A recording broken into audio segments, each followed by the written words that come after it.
The basic purpose of the dental implant is to be able to replace the missing tooth. The tooth will anchor on the titanium post that we put in your jawbone.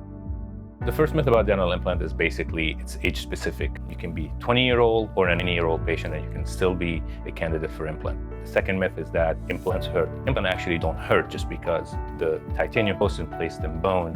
The third myth about dental implant is that basically it's an extremely long treatment.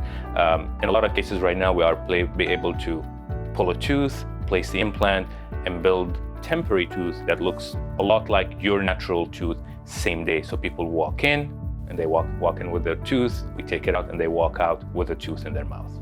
In our office in Brookline, we have multiple specialties, so they will be able to get the surgical opinion, the restorative opinion. We basically can give them sort of a very exact idea of what to expect. Having the multiple specialties in the office under one roof, they don't have to go from place to place.